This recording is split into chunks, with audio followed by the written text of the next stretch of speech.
Tout a commencé sous le manteau étoilé d'une nuit. Un âne nommé Tobias paissait tandis que son propriétaire dormait dans une cabane à proximité. Soudainement, un grincement rompit le silence de la nuit. Tobias, toujours vigilant, dressa les oreilles et de quelques ombres émergea un individu au regard malveillant. Avant que l'âne ne puisse avertir son propriétaire, il fut muselé par ce personnage sombre. Ainsi, le noble âne fut cruellement arraché à son foyer. L'homme emmena Tobias dans un lieu de désespoir et de douleur, une vaste terre aride où l'air semblait empoisonné. Là, de nombreux ânes squelettiques tournaient autour des meules avec des yeux vides et désespérés, et c'était le destin qui semblait également attendre le pauvre Tobias. Les maîtres de cet enfer, un groupe de délinquants brutaux, incarnaient la cruauté et la cupidité. Ils forçaient les ânes à travailler sans relâche, leur fournissant à peine assez d'eau et de nourriture pour les maintenir en vie, tout en les fouettant pour les exploiter au maximum. Tobias, avec un esprit indomptable, tenta de s'échapper à plusieurs reprises, mais ce fut toujours impossible, et les tentatives ne lui valurent que des coups brutaux. Chaque coup, chaque blessure semblait lui retirer un peu plus de force intérieure à chaque fois. En moins d'une semaine, il se retrouva au bord de la résignation. Cependant, le destin avait un chemin différent en réserve pour lui. Un jour, les portes de la propriété s'ouvrirent et se coincèrent, laissant l'entrée ouverte en attendant d'être réparée. L'âne, ayant tellement maigri en si peu de jours, parvint à se libérer des chaînes relâchées. Devant lui se trouvait une opportunité qui ne se présenterait probablement jamais plus. Cependant, la peur de nouvelles punitions le fit hésiter. C'est alors qu'une aigrette aux plumes blanches comme la neige et aux yeux pleins de sagesse lui dit « Que fais-tu, garçon?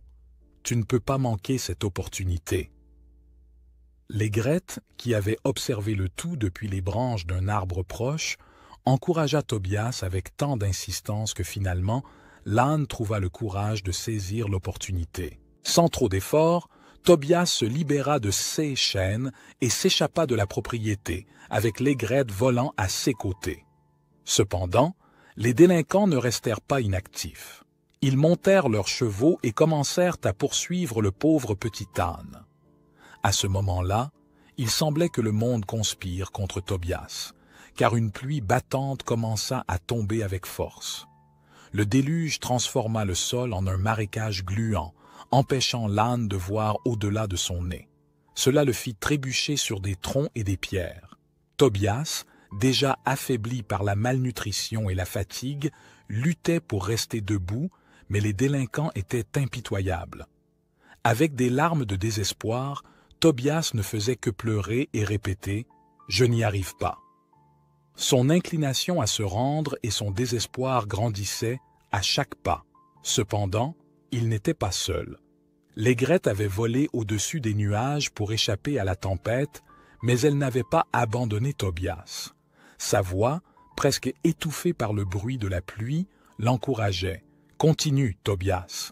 Ne te rends pas, s'il te plaît, continue. » Sa voix était un phare d'espoir au milieu de la tempête et la seule chose qui empêchait l'âne de se rendre complètement. Finalement, lorsque les délinquants semblaient sur le point de le capturer, la pluie cessa soudainement. Tobias put voir clairement et réalisa que la colonie de son vrai propriétaire se trouvait à environ 300 mètres de distance. Inspiré par cette lueur d'espoir, il rassembla ses dernières forces et courut vers ce lieu sûr. Les hommes, voyant la colonie, se retirèrent, laissant finalement Tobias libre. Le propriétaire de Tobias sortit en courant de sa cabane et l'étreignit en larmes. L'aigrette descendit du ciel et s'approcha de Tobias. L'âne lui lança un regard reconnaissant puis lui demanda « Pourquoi as-tu eu tant de confiance en moi? Si cela n'avait pas été pour toi, je me serais rendu, et seul Dieu sait ce qui serait advenu de moi. » L'aigrette répondit d'une voix calme « La raison est que lorsque tu es au milieu de la tempête, n'oublie jamais cela, Tobias. Depuis le ciel au-dessus des nuages sombres où je volais, Je pouvais voir que tu courais vers la fin de la tempête et vers un refuge. C'est pourquoi je t'ai demandé de ne pas t'arrêter, car je pouvais voir ce que tu ne pouvais pas voir, et je savais que tu serais bientôt en sécurité, même si tu ne pouvais pas le voir au milieu de la tempête. » Tobias se rendit compte que même dans les moments les plus sombres, l'espoir peut être trouvé si l'on continue d'avancer. Il apprit que les malheurs ne peuvent te capturer que si tu arrêtes de regarder en avant et que, peu importe la difficulté de la tempête, elle finira par se terminer.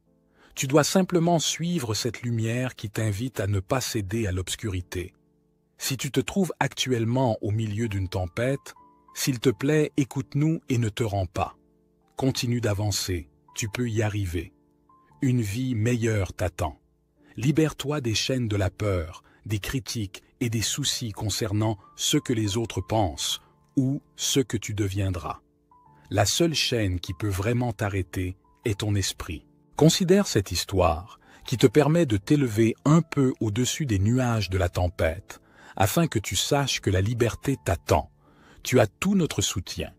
Et si cette histoire t'a plu, sache que beaucoup d'autres arrivent et te fascineront. Alors commence, ne tarde pas et rejoins-nous, nous qui sommes déjà sur ce chemin pour nourrir l'esprit, l'âme et le cœur. Ne tarde pas et ne te rends jamais.